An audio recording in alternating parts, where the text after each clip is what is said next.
I mean, miracles do happen, and music is an extraordinary thing. It is an extraordinarily powerful thing.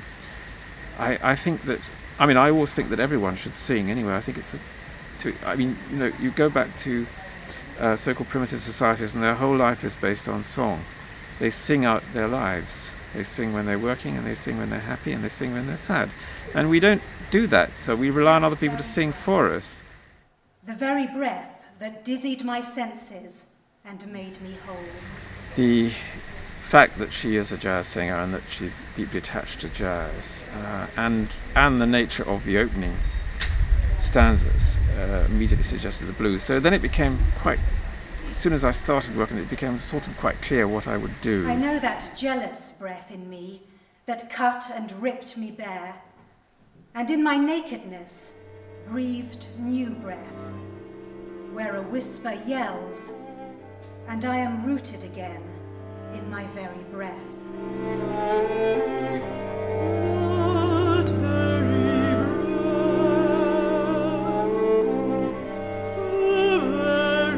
breath.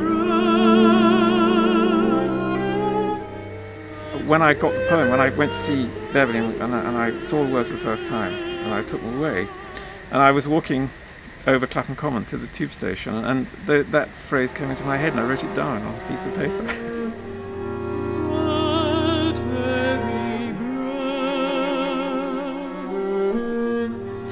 And that was quite a long time before I started writing anything, because I was then rather held up by having to do other things, and it must have been about 6 weeks later that I got out the piece of paper, and I thought, well, yes, that actually was an idea.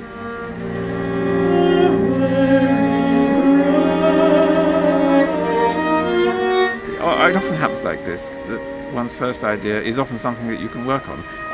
Maybe you change it, but the first idea is often very valuable because it's one's immediate reaction to something.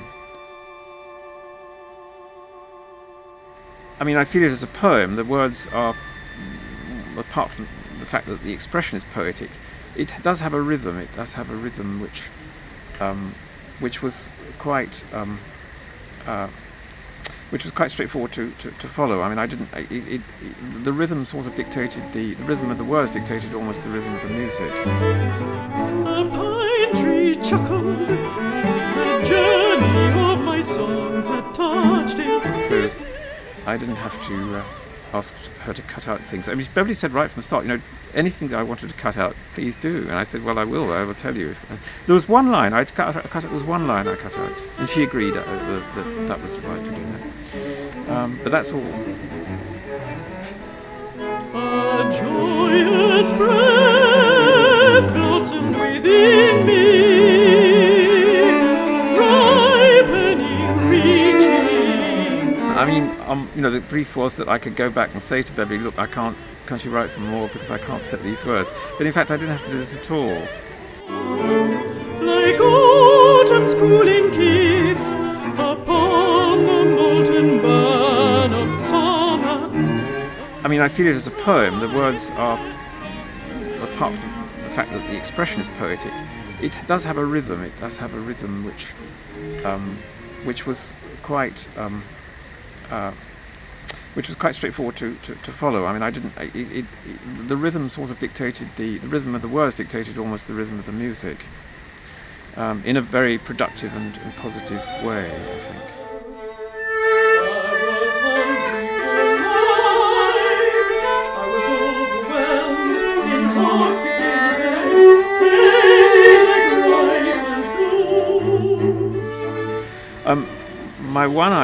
I think my one contribution to the text was that I suggested that the refrain, the very breath, should come back right at the end, because I felt immediately that I wanted to end as it had begun. The very breath.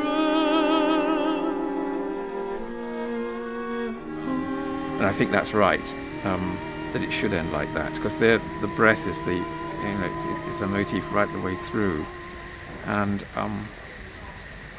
the way in which the singer ends, with a wordless ascent, means that the breath is rising up and becoming somehow the whole thing dissolves into pure sound at the end. which seemed right somehow for the ending of that particular poem, the way in which it should end.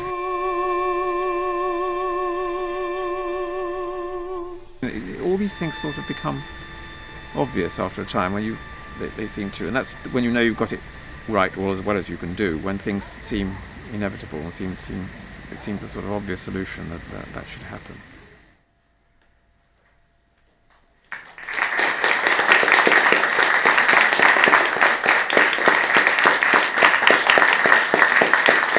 I just hope, I kept thinking that perhaps in a way that the whole project would help Beverly so much that she would recover. I mean, I hope that there might be a miracle in her case.